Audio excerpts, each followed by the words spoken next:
You are worried about the wrong thing. You have spent thousands on ammo, ballistic plates, and freeze-dried beef stroganoff. You are ready for the marauders. But the thing that is actually going to kill you isn't holding a rifle. It is microscopic. It is everywhere. And it is patient. In every major collapse in human history, from the trenches of World War I to the devastation of Haiti, bullets are a statistical footnote. The real reaper is infection. The grid goes down, the water pumps stop, and suddenly a scratch from a rusty fence or a sip of bad water becomes a death sentence. Today, we aren't talking about buying fish antibiotics and playing doctor. We are talking about why your medicine cabinet is a trap, and why a bar of soap is worth more than a gold bar in week 3 of the collapse. This is the survival curriculum. Most people think survival is about fighting off the bad guys. I am telling you, survival is about fighting off the bacteria that live on your skin right now. When the sewage systems back up, the environment turns against you. I am going to walk you through the biological reality of a grid-down scenario, week by agonizing week. If you want to survive the invisible war, you need to be part of this briefing. Secure your spot in the ranks now by hitting subscribe, because the algorithm suppresses reality, and you cannot afford to miss the intel drop on sanitation logistics coming up later. Let's run the simulation. It is day 5. The power has been out for 120 hours. The municipal water towers have drained. You turn the faucet and nothing comes out but a sputtering gasp of air. Down the street, your neighbour, let's call him Dave, is thirsty. He remembers the creek that runs behind the subdivision. It looks clear. It's moving water. He's heard that moving water is safe. Dave takes a 5-gallon bucket down to the bank, fills it up, and drags it home. He doesn't boil it because fuel is precious, and the water looks crystal clear. He drinks. His kids drink. For 12 hours, everything is fine. Dave feels smart. He thinks he is a survivor. But inside his gut, a colony of Giardia and Cryptosporidium is setting up shop, preparing to liquidate his body's water reserves from the inside out. Dave made the classic rookie mistake. He trusted his eyes. In a grid-down scenario, clear water is a lie. 2 days later, Dave's house is a horror show. Dysentery has set in. Without flushing toilets, the bathroom is a biohazard zone. They are vomiting and suffering explosive diarrhea. They are dehydrating rapidly, losing liters of fluid they cannot replace because the only water they have is the poison that made them sick. This is how the collapse of WASH, water, sanitation, and hygiene, kills. It isn't instantaneous. It is a slow, humiliating, smelly degradation. The neighbors see Dave's house and stay away, but the flies don't. The flies land on the waste in Dave's backyard. Then they land on your food preparation surface. Now you are infected too. Stop looking for antibiotics to fix Dave. You fix Dave by not becoming Dave. The World Health Organization data is irrefutable. WASH prevents infection better than any pill. Your priority is safe water redundancy. You need a 3-stage plan. 1. Physical filtration to remove the debris and the parasites that have hard shells, like crypto. 2. Chemical disinfection or boiling to kill the viruses that slip through filters. 3. Safe storage. Water that sits in an open bucket collects dust and bacteria. You need sealed vessels with spigots. Never dip a cup into your water supply. That hand-to-water contact is a vector. You need to segregate your latrine duties from your kitchen duties with military discipline. If you are handling waste, you are not touching food until you have scrubbed with soap and water, or an alcohol-based sanitizer if water is too scarce. This isn't being a germaphobe. This is keeping the perimeter secure. Here is the curveball the prepper manuals miss. In our scenario, the grid didn't just fail, the industrial controls failed. That creek Dave drank from? It wasn't just dirty. Upstream, a sewage treatment plant lost power and bypassed raw effluent into the water. Even worse, the chemical plant next to it had a containment breach. Boiling kills bacteria. Boiling does not remove heavy metals, pesticides, or industrial solvents. In fact, boiling concentrates them. If you are scavenging water in an urban or suburban collapse, biologicals are only half the threat. You need activated carbon filtration to pull out the chemicals. If you are relying solely on boiling or bleach, you might kill the bacteria, but poison your kidneys with industrial runoff. You have to know your watershed. Map the hazards upstream now, before the lights go out. Week 2. The temperature drops. The heating grid is dead. To conserve body heat, you move your entire extended family, 7 people, into the living room. You board up the windows to hide the candlelight from looters. It is cosy. It feels safe.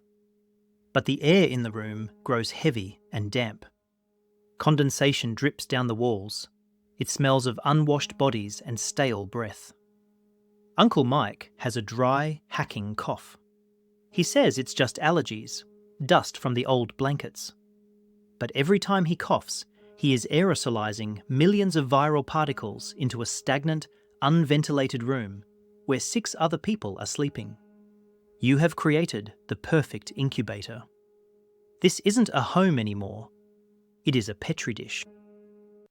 In disaster shelters, from Katrina to refugee camps, respiratory infections are the speed demons. The mistake is assuming that safety means sealing yourself in tight. You traded thermal efficiency for biological load. By the time Mike has a fever, 3 others are coughing. You assume it's the flu. But in a high-stress environment with poor nutrition, immune systems crash. It could be pneumonia. It could be tuberculosis, which loves dark, crowded rooms. The group dynamic makes you hesitate. You don't want to kick Mike out into the cold. You don't want to isolate him because it feels cruel. That empathy is a vulnerability. The virus uses your compassion as a transmission vector. You need to run your house like a 19th century sanitarium. Dilution is the solution to pollution. You must have airflow, even if it means losing heat. Crack a window at the top and bottom to create a convection current. Sunlight is a natural disinfectant. Let UV light hit surfaces whenever possible. But the hard logistics are about the sick room. You need a designated isolation zone. If someone is coughing, they are out of the general population. 1 caregiver is assigned to them, usually the healthiest person or the one who has already recovered. That caregiver wears a mask. They strip their outer layer before re-entering the safe zone. This is standard IPC, Infection Prevention and Control. You need to mark utensils. Mike uses the red cup. Nobody else touches the red cup. If you can't isolate the person, you arrange sleeping heads to toes to maximize distance between breath zones. It sounds medieval because it is, and it works. Now, let's make it worse. The grid has been down for months. The supply chain for medications is gone. But so is the supply chain for routine vaccinations. Maybe not for you, but for the community around you. Herd immunity collapses faster than you think. In a prolonged grid-down scenario, old ghosts come back. Measles, whooping cough, diphtheria. These aren't just rashes, they are killers that pave the way for secondary bacterial pneumonia. If you are sheltering with a group that has mixed vaccination status, or if you are interacting with refugees from failed cities, a simple cough might be the start of a measles outbreak that burns through your shelter with a 90% attack rate. Antibiotics do nothing for measles. Your stockpile is useless. The only defense was the shot you got 10 years ago. Check your records. Get boosted now. It is the only gear that stays in your blood. Week 4. You are scavenging for firewood in a collapsed garage. You are tired. Your situational awareness is slipping. You step on a board and a rusty 16-penny nail punches through the sole of your boot and drives an inch into your heel. You scream, yank it out and hobble back to base.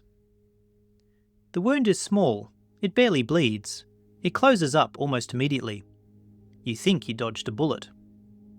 You wash the surface with a little whiskey, slap a bandage on it, and go to sleep. But deep inside the puncture tract, anaerobic bacteria, Clostridium tetani, are waking up. They thrive in low oxygen environments.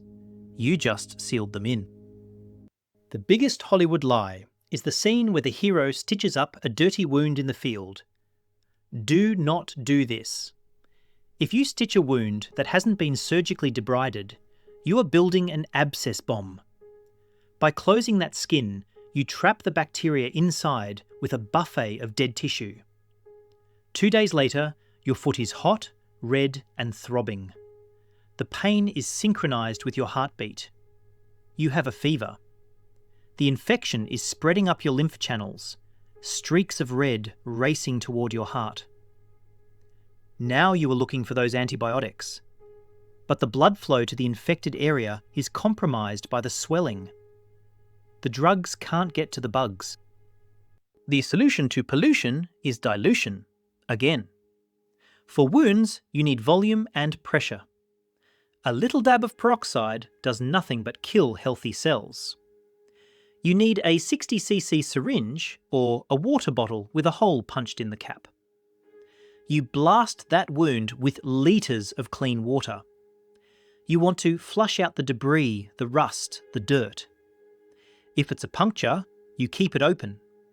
You pack it with wet gauze to wick out the drainage. And you change that packing twice a day. This is healing by secondary intention. It leaves a big, ugly scar, but it lets the infection drain out rather than festering in.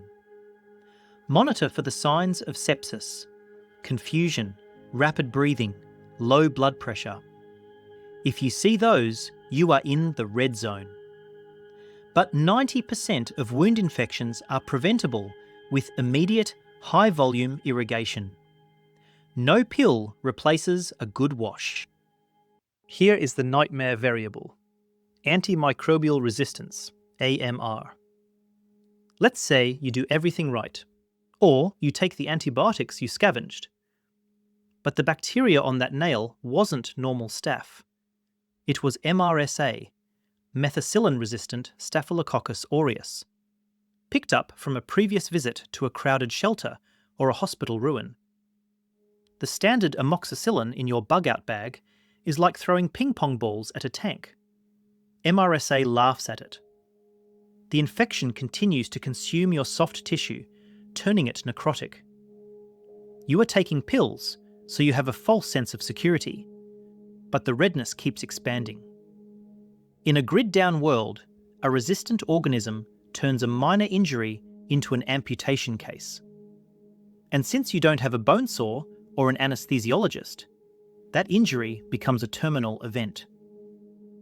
This is why preservation of your skin barrier is your primary defense. Week 6. Food is scarce. Your immune system is shot. You wake up with a sore throat, a headache, and a low-grade fever. You are terrified it's the sickness. You go to your secret stash. You have a bottle of fish mox, amoxicillin intended for aquariums. You read on a forum somewhere that it's the same stuff humans use. You panic. You decide to hit it hard to nip it in the bud. You take 2 pills. You feel a little better the next day, placebo effect. So you stop taking them to save the rest for later. You just committed 3 distinct medical crimes against your own body, and the bacteria in your gut are about to make you pay for it. Here is what actually happened. Your sore throat was viral. Antibiotics kill bacteria. They do absolutely nothing to viruses. You just wasted a finite resource. But worse, the antibiotic carpet-bombed your gut microbiome. It killed the good bacteria that digest your food and keep your immune system regulated. By stopping early, you left the strongest, most resistant bad bacteria alive. Now, a new player enters the game, Clostridium difficile, or C. diff. It's a bacteria that thrives when your gut flora is dead. It causes severe, life-threatening colitis. Suddenly, you have uncontrollable infectious diarrhea that can dehydrate and kill you faster than the original sore throat ever could. You tried to play doctor, and you gave yourself a lethal complication. Antibiotics are not magic beans. They are targeted weapons. You need a decision matrix, not a guess. In a survival situation, you must distinguish between viral and bacterial. Viral usually involves a runny nose, generalised aches, and a slow onset. Bacterial often presents with high localised pain, high fever, and rapid onset. Learn the Centaur criteria for strep throat. Learn the difference between a productive cough, pneumonia, and a dry cough, viral. If you must use antibiotics, and this should be a last resort under the guidance of a medical plan you made before the crash, you adhere to the dosage strictly. You finish the course. You do not save leftovers. And you never, ever take them for a cold. You are stewarding a non-renewable resource. Every time you swallow a pill, you are rolling the dice on side effects and resistance. Don't roll unless the stakes are life or death. Let's throw in the wild card, anaphylaxis. You give that fish mox to your wife because she has a tooth abscess. She took penicillin as a kid and was fine, but allergies can develop at any time. 10 minutes after swallowing the pill, her lips swell. She starts wheezing. Her throat is closing up. In the old world, you'd call 911 and get an EpiPen. In this world, you are watching her suffocate in your kitchen. You don't have epinephrine. You don't have intubation gear. You just killed a family member trying to treat a toothache. This is the danger of unsupervised medicine. If you don't know the allergy history and you don't have the rescue drugs to fix a reaction, administering antibiotics is Russian roulette. Month 3. The survival group has thinned out. The weak are gone. You are lean, hardened. But your friend Sarah has a urinary tract infection, UTI. It started simple, burning, urgency. Now she has back pain and a high fever. She is shivering uncontrollably, her teeth chattering so hard she can't speak. She is confused, asking where her mother is. Her mother died 10 years ago. Sarah is septic. The bacteria have moved from her bladder to her kidneys and are now swimming in her bloodstream, triggering a massive system-wide inflammatory response. Her blood pressure is plummeting. Her organs are shutting down one by one. This is the moment where the prepper fantasy breaks. In the movies, the hero finds a magical vial of medicine and the patient wakes up. In reality, sepsis requires IV fluids, presses to maintain blood pressure, and high-dose IV antibiotics. You have none of that. You have oral pills she can't swallow because she's delirious. You have water she can't drink. You watch as she slips into a coma. The failure here wasn't in the moment, it was weeks ago. It was failing to treat the UTI early. It was failing to drink enough water to flush the system. Once sepsis sets in, without a hospital, the mortality rate skyrockets. You are not a doctor. You are a hospice nurse now. Your only chance against sepsis is early detection. You need to know the QSOFA score, Quick Sequential Organ Failure Assessment. Look for 3 things. Altered mental status. Is she confused? Fast respiratory rate, over 22 breaths per minute. And low blood pressure. Is the pulse weak and thready? If you see 2 of these, you hit the panic button immediately. This is the moment to use your strongest resources. Push fluids aggressively if they can swallow. Rehydration is critical to keep the kidneys working.